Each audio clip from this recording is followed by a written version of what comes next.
Guys, let me quickly give you updates as regards to the Tinubu's government paying terrorists through the office of the NSA Ribadu. Guys, there is an update to that news. The latest update is that the terrorists used helicopter to airlift the money. Also, their fellow terrorists were released as exchange, prisoner exchange. You know, that is what the Tinubu's government did. That shows you that insecurity is not ending anytime soon in this country. Now, let me read out what this headline here says. It says, update, French news agency AFP News says it can confirm that in November, the Nigerian government paid Boko Haram 2 billion naira for the release of 230 abducted St. Mary Catholic school girls. The money was delivered in cash via helicopter to Ali Ngude, a Boko Haram commander in Gwaza, Borno State, a Boko Haram territory. According to 4 sources, the terrorists demanded 40 million naira per head, and that's around $7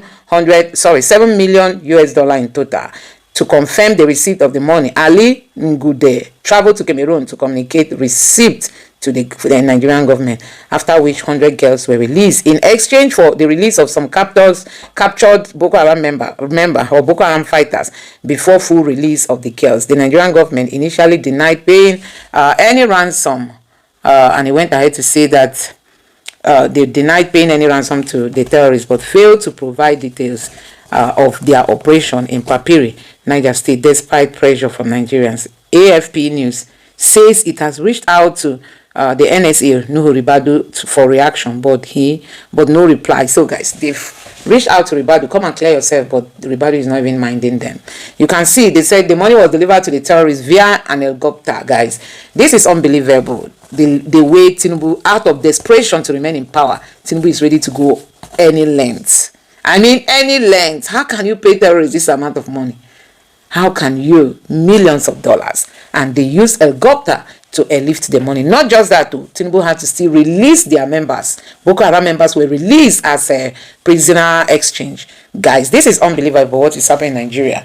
And that's why the insecurity is not going to end anytime soon. Tomorrow, Ribadu will tell you he wants to become president. And guess what? The APC will use their crooked way of doing things to get it done for him, guys. This is unbelievable. With the level at which things are happening in Nigeria today, it calls for worry. Anyway, I'm just going to allow you to take a look at this video and let me know your honest reaction in the comment section below. Please don't forget to subscribe to the channel and turn on the bell notification for more.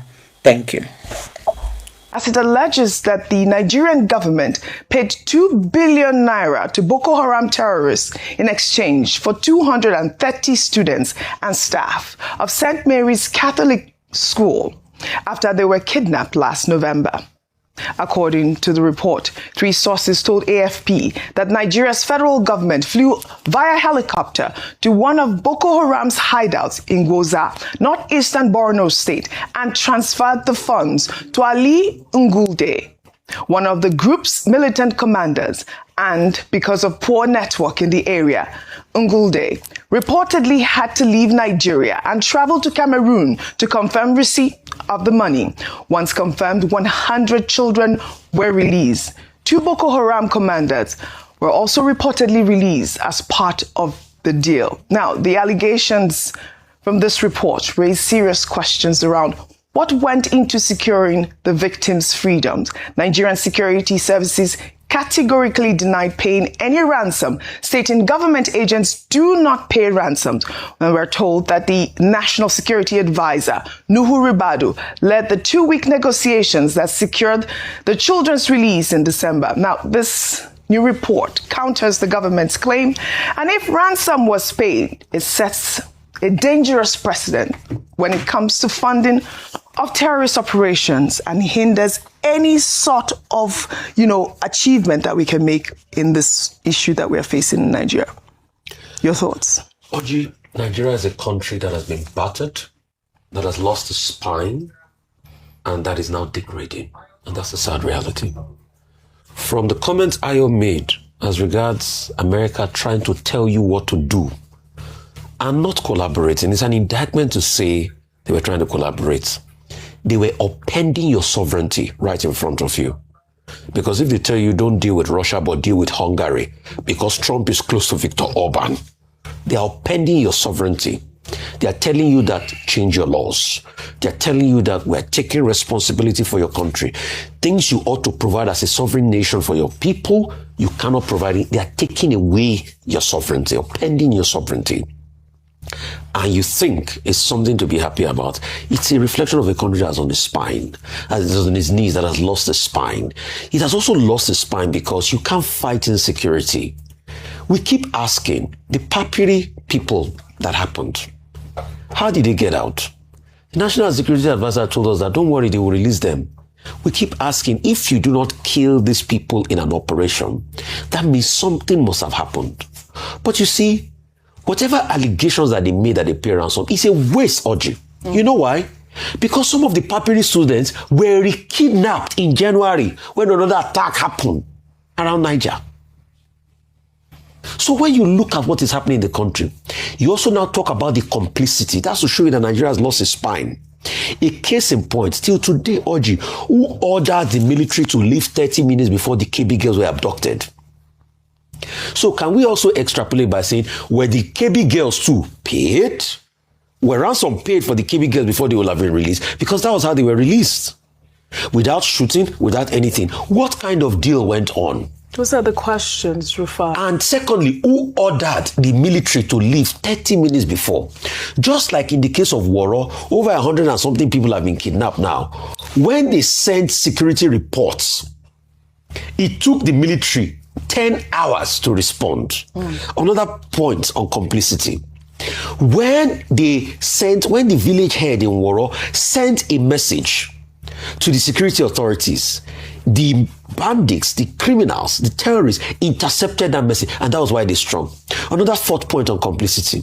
So when you have all of this, and the National Security Advisor just says they are releasing people, then it shows that the nation has lost its spine. You know why?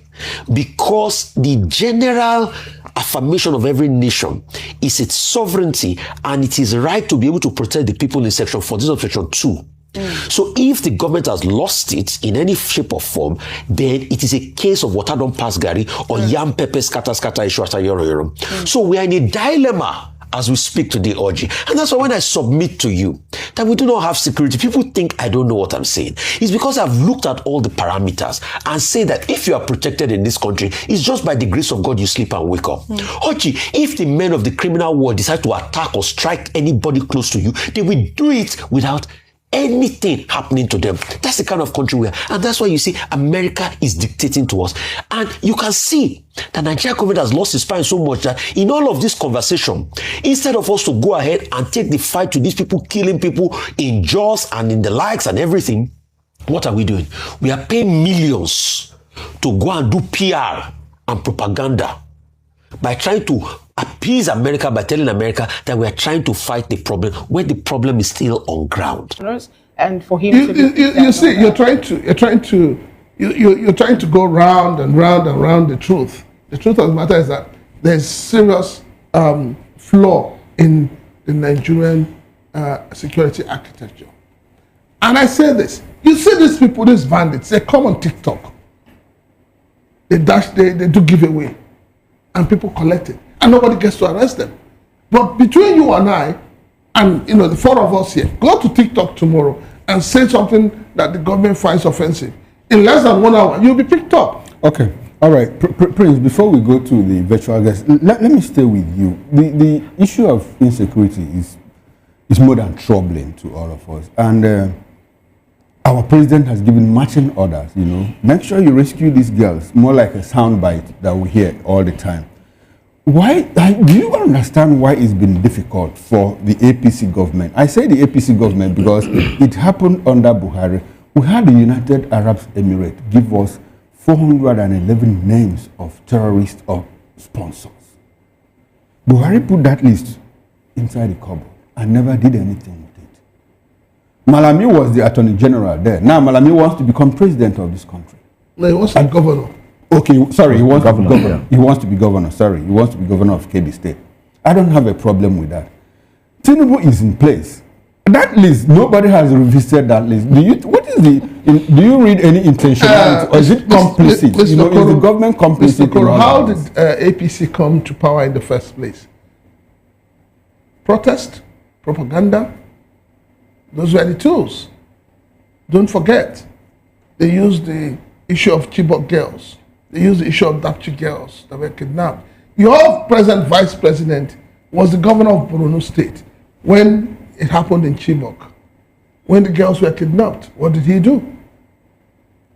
Your current minister of FCT, remember, was the then minister of state for education, who claims that he went there and he told them they shouldn't allow the children to go for the exams. But the government said no, where everything is in order. So when you put all this together, you ask yourself, we have also heard, how some people had come to say, oh, we brought these people into this country for them to help us in case the election doesn't go the way we want. Who has been arrested?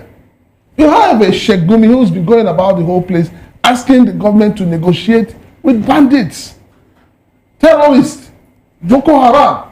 And I ask, what do they want? Well, let's start off with the general. I have seen the video and I have questions. I had to slow it down to see the reaction. And to me, I may not be right, but to me, it doesn't look real. And we see the Nigerian army denying the arrest and execution. What do you make of that? And if you've seen the video, which I think you have, is it real? Okay. One thing I like telling people is this. When your house is on fire, what do you take out first?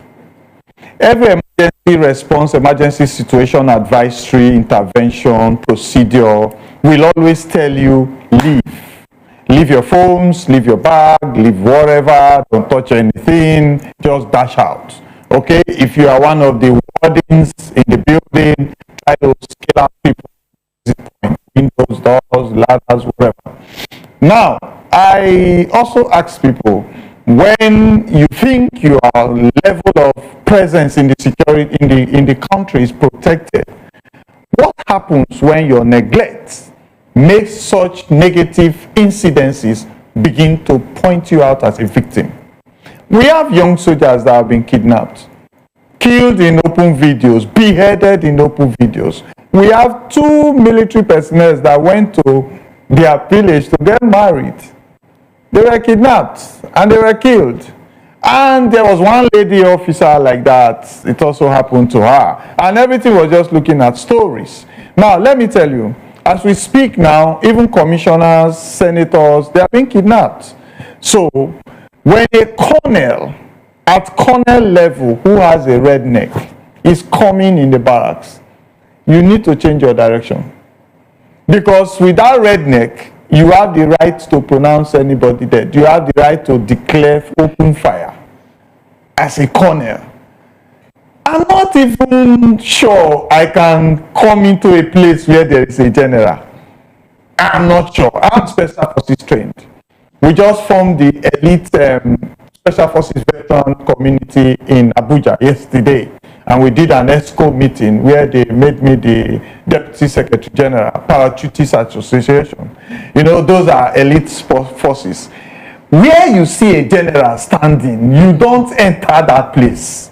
And the perimeter control system around the general, beyond his armed orderly, is massive. When a country begins to see itself being abused in the highest of its estimable places, that is an awakening. If it is not woken up, then it's dead. Okay. So you believe the video? The video that came out needs to go through the military processes. The DMI needs to look at it. The military spokespersons need to come out with a statement. But so every other things now, we believe that social media can populate. Now, talking about social media, does it make sense that a general lost track in trying to escape, was disconnected from his team, and was using WhatsApp to communicate? Does it make sense that he was sending videos of his location via WhatsApp, a social media application? What does that say, assuming this is true? Because I have a problem believing this, but assuming this is true, what does that say to reconnaissance? No, I would like to put it like this, because it will be like we are looking at the flame, we are not looking at the embers that boost the flame. What does that say about the Tucano that there was so much hype about? What does that say about military equipment that we have seen corruption cases popping up about serving personnel and government civilian procurement procedures representatives? How do these things amount to the budget for military and the physical accessibility of those military gadgets, equipment, platforms that military personnel are supposed to deploy when they are in dilemma or they need to create an attack?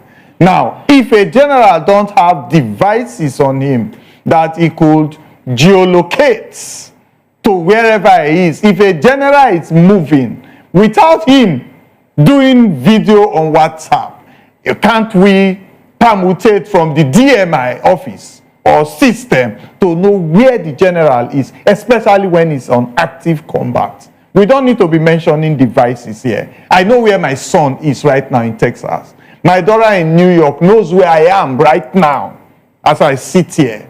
So if we don't know where a general is, then he needs to use a public system. Then that also tells you about where the country is in preparation. Where the country is at this moment, Ambassador Roy, we know the problems. Very troubling. Yeah. Very disheartening. Yeah. A general is reportedly killed. Yeah. General of the Nigerian army. Yeah. By who? People will call ragtag. Yeah. Terrorists and all of that. Ambassador, how do we get out of this logjam? We know the problem. What's the solution? Well, one of the things that we need to understand is this.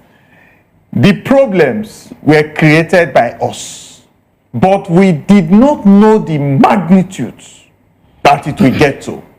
That is why you see politicians now porting from, everybody's porting to APC. After this election, if APC does not win, everybody will be porting to wherever there is a win. What is the criteria and the policy to port? Now, every organization in Nigeria already believes in godfatherism. Every organization in Nigeria already believes in favoritism. If the people that are making the budgets ask for budget padding because they need to get something for themselves, if the people that stay in the villa, like the vice president, asking for billions and trillions of money to renovate his office, when a school carrying the next generation of the country does not have protective delineation against incursion and abduction, what is the solution you want to have? The first solution is for justice to prevail. Justice against crimes instituted in the Constitution. Murder, arson, criminality, corruption. Once justice begins to prevail, then the government to remove its hands from agencies. The police, they should create their own system where they nominate whoever comes to be an IG. The military should have its own system where the CDS or the chief of staff comes out. The politicians should face delivering democratic benefits, education, roads, medical, and all You that. talked about the military. You served in the military. You know, the Nigerian military, I recall, when we used to go for external operations, we would come back with laurels and all of that. In the Nigerian military, what do you think is the problem? Is it problem of lack of equipment, or is it problem of lack of training? Or is it political complicity on the part of the political elites? What will it be for you? Let me remember one instance when I was serving in 1 Mechanized Infantry Division, Kaduna. And we had a gunshot somewhere. We were just about 6 of us. And the young officer there was moved. We moved immediately to the location. And we saw that, policemen were handicapped. And there was no phone calls then, so we communicated as we communicate. And we got approval to protect the police, to protect that community, and to withdraw immediately. The police reinforcement came. And that was what we did. When I was in Calabar, when Bakassi issues were coming up in the amphibious training school, we had a ready team to protect our military that were already in the front line as special forces personnel.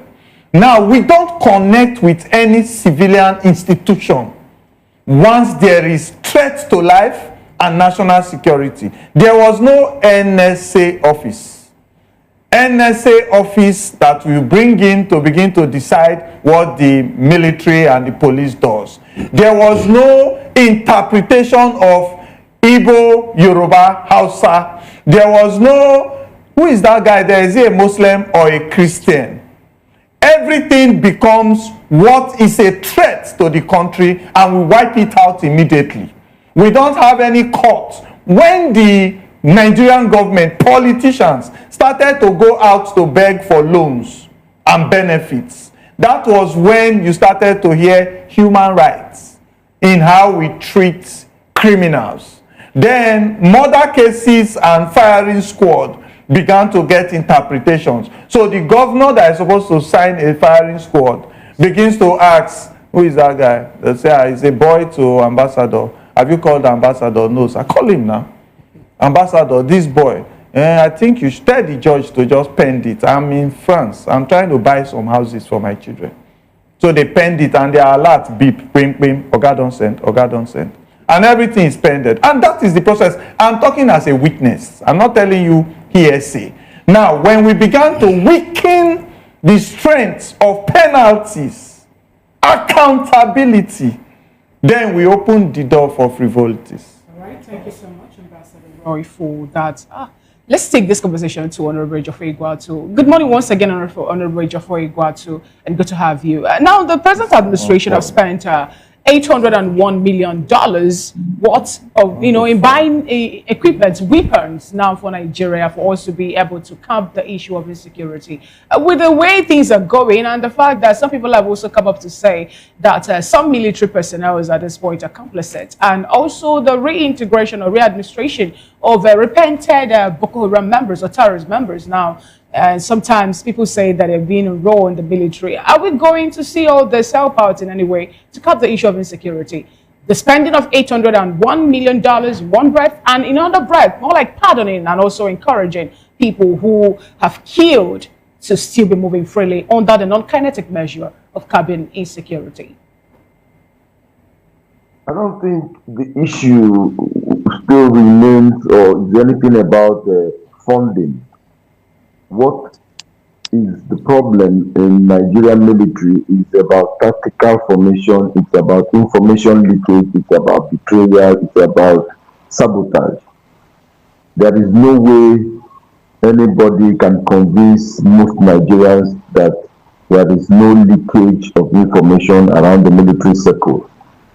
Now, if you accuse me of stealing anything and you invite the police, you go to the police station, one of the things you see is that 2 trucks of mobile policemen will be sent to my house to arrest me, and there is nothing I will do to run away from them, just because you accuse me of stealing 1 or 2 little things or one of very minute cases.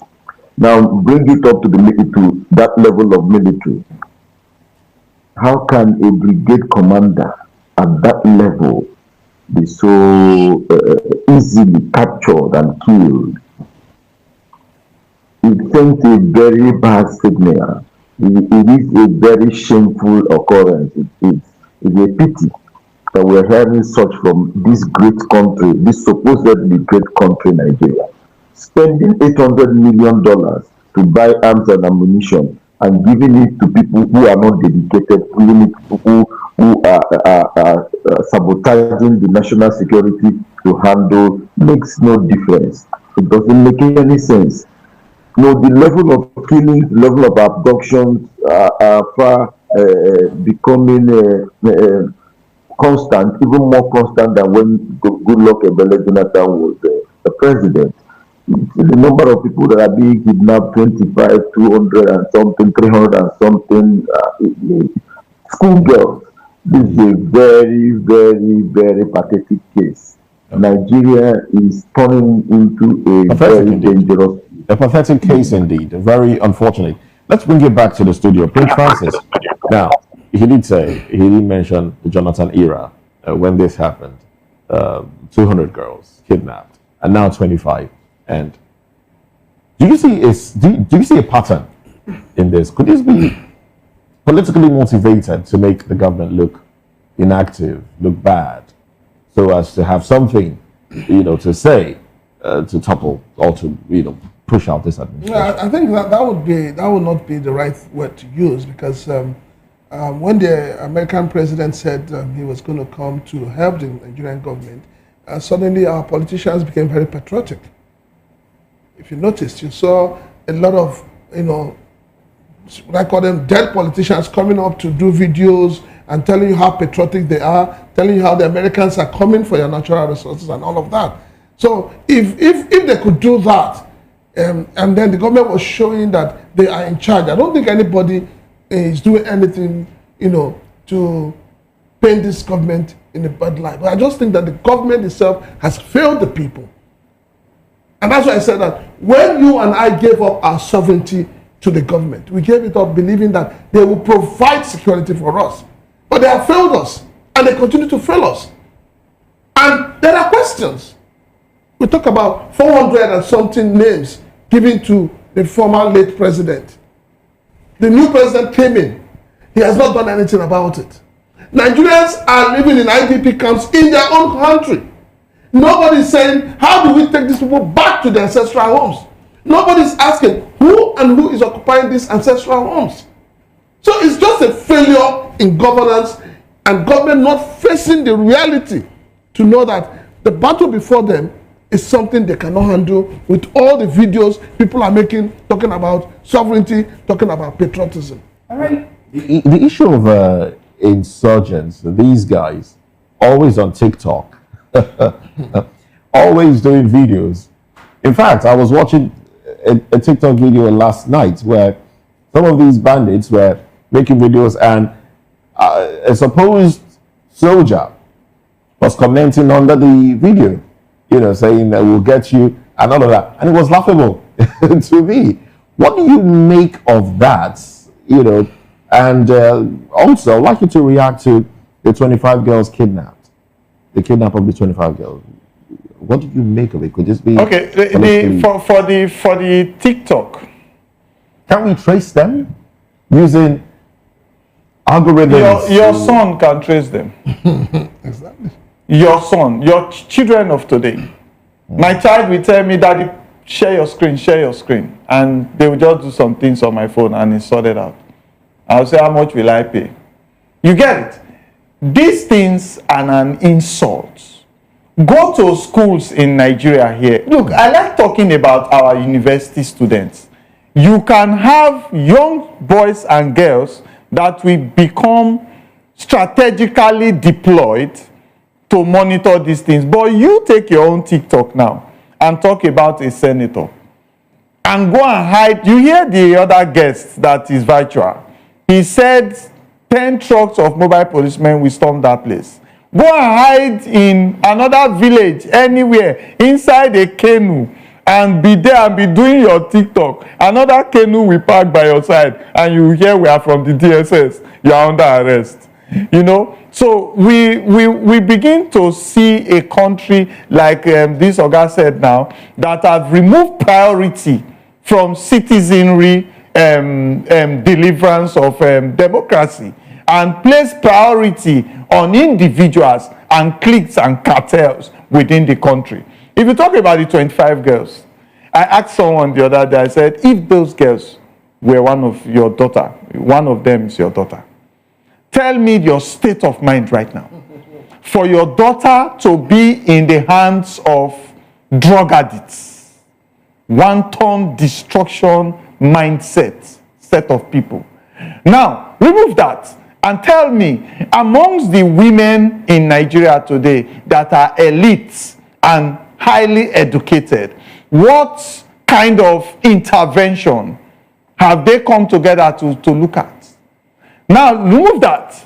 Come down again to the security system and ask me, I believe I can. We have done it before. Even those days when we were doing Operation Sweep and all those things when I was in Dodan Barracks, we can keep a bait, park a car somewhere and put double trafficator. Before 10 seconds, around 4 a.m., you will see over 20 people in hoodlums around that car looking at it like this. You get it? You can put a bait. All the schools in our outskirts, sir, in all of those exposed regions, sir, they are living baits. Why not create intervention system, deterrence system, and meet them at the point of entrance, far away from the school? Because immediately they gather and begin to move in that total space, they come together, they are not scattered. And intervene there, and Yes, you get it. And that helps you to give deterrence to other places. It shows your presence. It shows your capability. Even if we are 6 of us and they are 100, and you don't give us that threat of mind the way you do, mind the way you do, mind the way you shoot, mind the... If you tell us that this is a threat to national security asset, every educated child is a national security asset. All these politicians that you see, the wristwatches they buy from Spain, China, and all those Dubai, they have a closet in their house that is biometric controlled. Wristwatch. Okay. Ambassador, it's good that you are here. You play around the intelligence community, and graciously you live in the United States.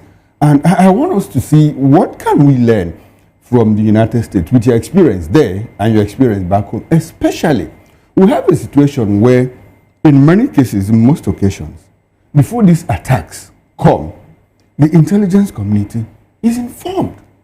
Communities say, look, we have information that hoodlums, terrorists, gunmen are going to attack us. And the same military says, oh, don't worry, everything is in control.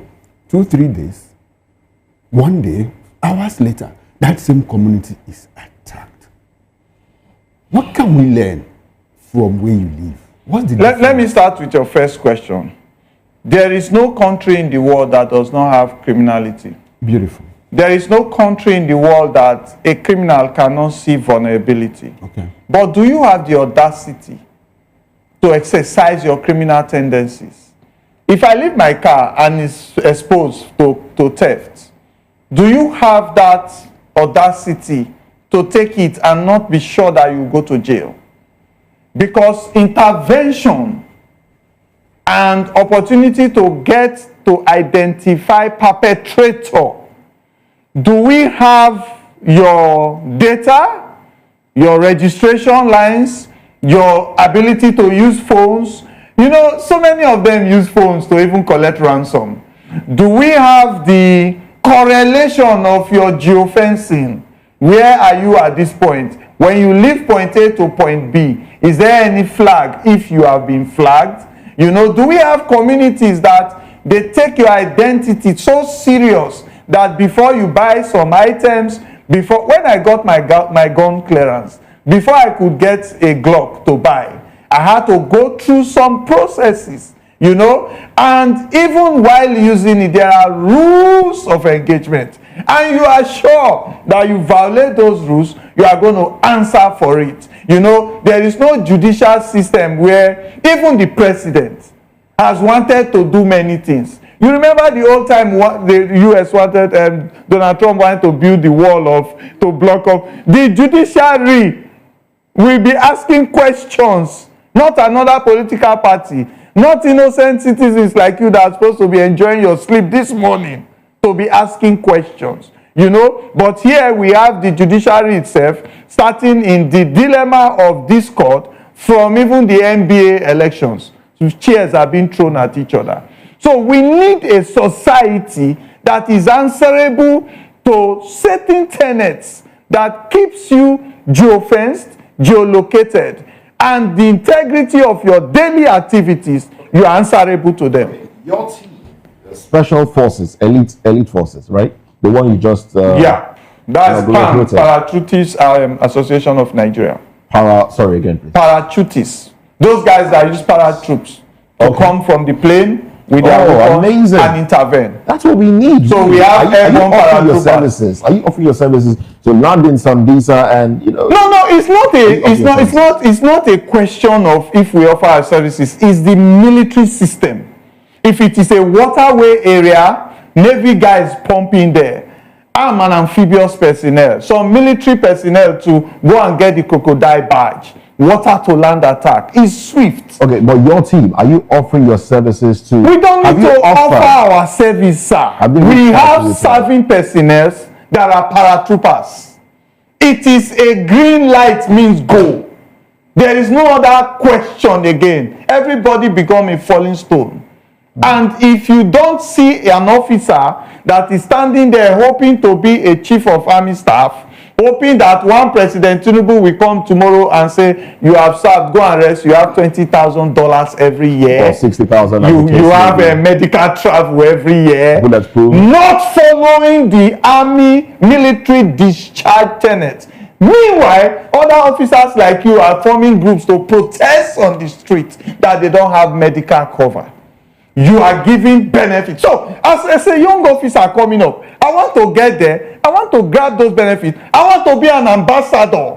After serving and people, soldiers and citizens have died in thousands without any accountability on my part. And after I become an ambassador, they said they found out there are dollars and money in one building in Ikoyi. Then I run down, I'm trying to intervene in it. And other generals are seeing. And you think when the politicians call, they won't say, yes, sir, yes, sir, yes, sir. No, let's get your opinion on the fact that, Donald Trump saying something about possible bombardment of Nigeria. What do you make of that? Because today, one of the national dailies, Sage Okori and others are asking that Nigerian government should seek external help to help curb the issue of insecurity. What's your take on the statement made by Donald Trump, and what do you think that will be for Nigeria if such is to happen? Do we agree that the world is a global village? Yes, we do. Why? Because you can be in your house today and you want to sell anything, you can sell to somebody in China. Somebody in China can sell to somebody in Nigeria just at the press of a button. Transaction is made, goods are sent, monies are sent. So the world is a global village. So we live in an estate. So in that estate where we live, your children are playing loud music, smoking in their home, and breaking bottles and fighting in the compound. And it's disturbing my peace. And it's allowing other hoodlums to come and gather in your place. Because as a father, you cannot call them to order. Will I not come and knock at your door and say, hey, what's going on here? Who are these guys smoking in their home? If you don't take time now, we'll run down this house.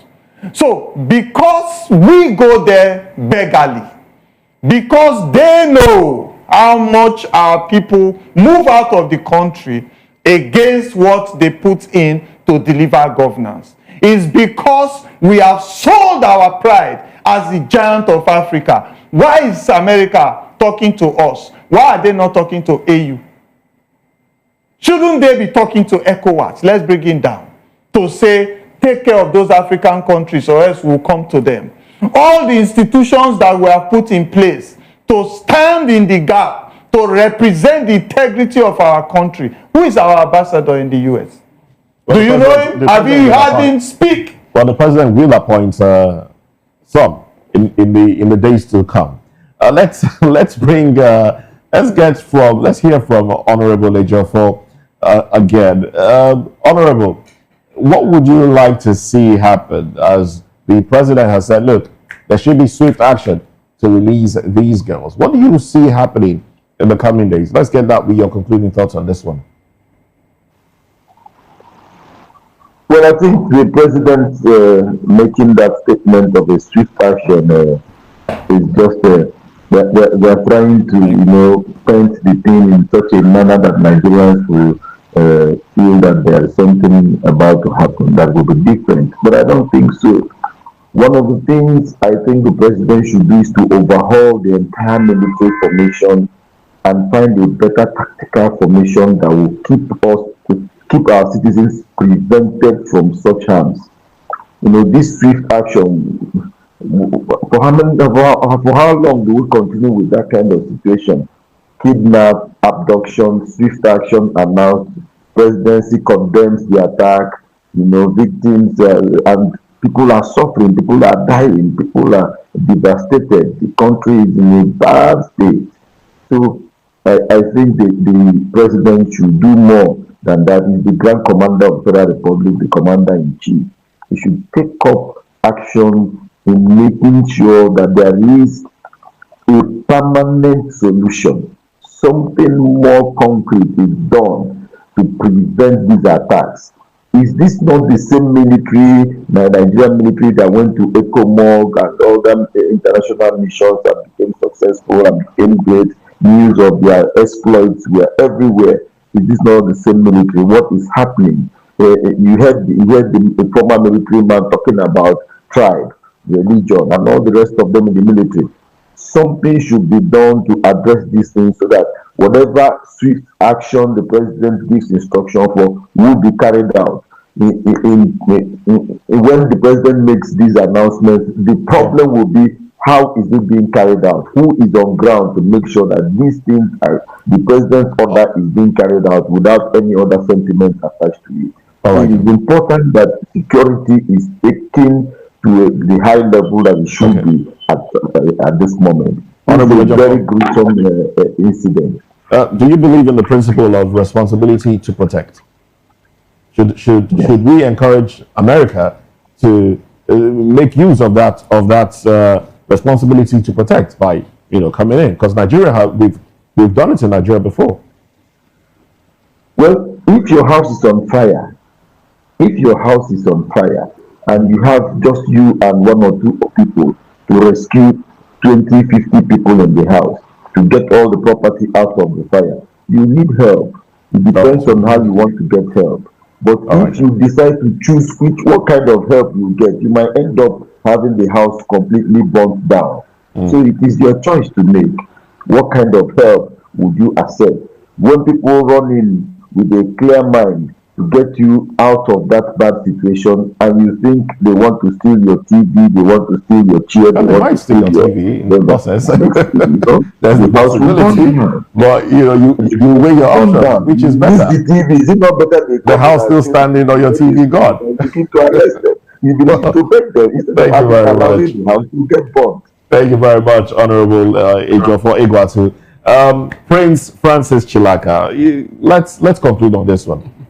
Your concluding thoughts on this? Well, my concluding thought is that I'm scared.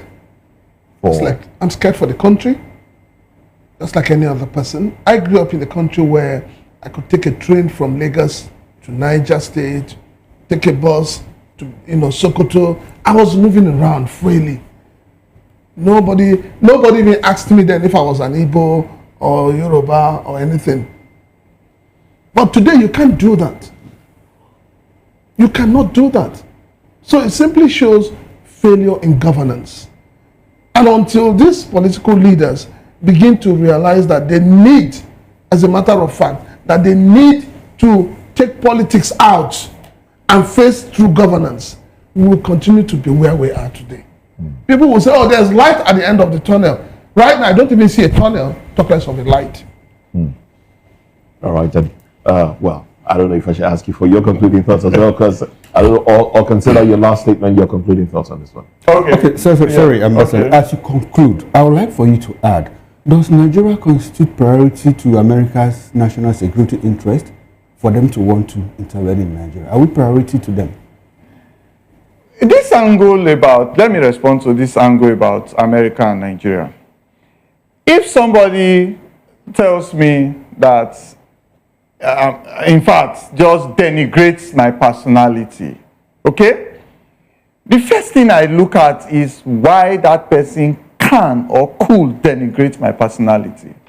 And I begin to work on it, okay? Those days, they used to say old soldiers, once you retire. And I vowed that when I leave this military, because I saw things that made me to say I want to leave, I said I will not be an old soldier.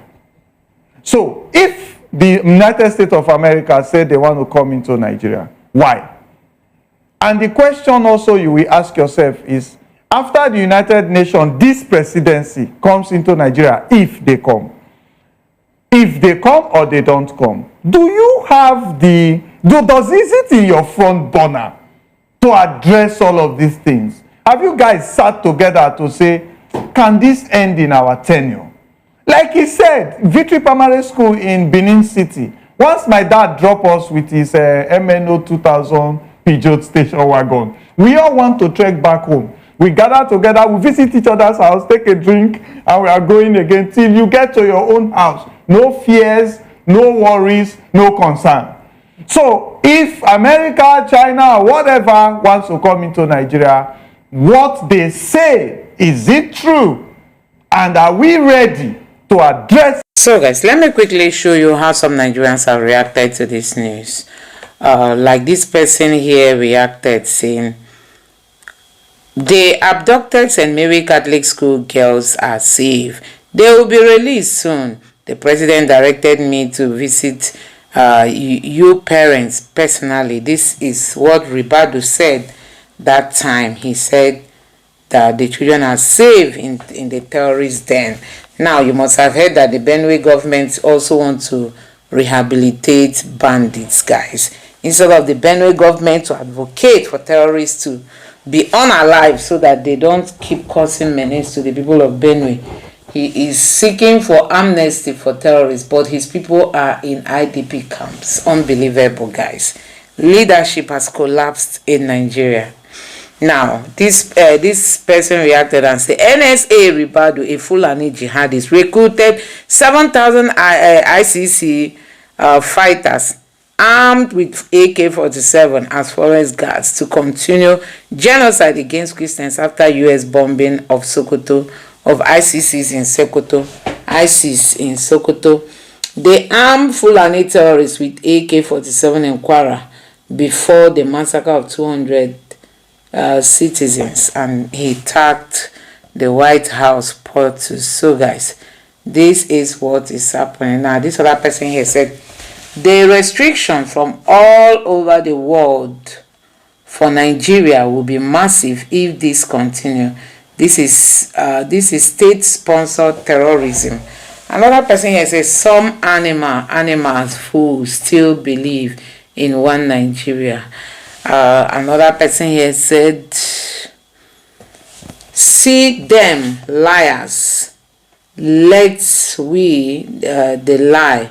They will say not to defend that they don't negotiate with terrorists. Now, if you remember, Bayo Nonuga is one of those people that if you ask them if they negotiated, he will boldly tell you no. But at the end of the day, news will confirm it that they actually negotiated. Now, this person say indirectly sponsoring terrorism. One Nigeria does not know what they have gotten themselves into. Do you have the type of ammunition these guys must have acquired? I bet the Nigerian government don't have the type of equipment these guys have, sponsored by the Nigerian taxpayers money. I spit on the on this false union. And this other person here said, Nigeria is a failed state. Yoruba and Fulanis are reportedly the worst tribes to share a country with, because one is a tribalist and the other is a feudalist, making it impossible for them to coexist with without tribes. And in fairness, I don't know what you make of this. There are a lot of reactions here which I'm not going to be taking, but it's really, really so pathetic to find out that the terrorists who have been terrorizing Nigerians now can be given such amount of money. I mean, be giving money, guys. And the worst part is that the money they call is too much. They said for one person, 40 million naira. 40 million for each of those children that were kidnapped then. Guys, this is unbelievable. And with time, we are going to know how much they spent for Kwara abduction, how much they spent for the Southern Kaduna abduction, the 100 and something people who were taken from churches in Southern Kaduna. We are going to be getting all those information with time. Anyway, let me know what you think about this in the comment section below. Please don't forget to subscribe and turn on the bell notification for more. Thank you.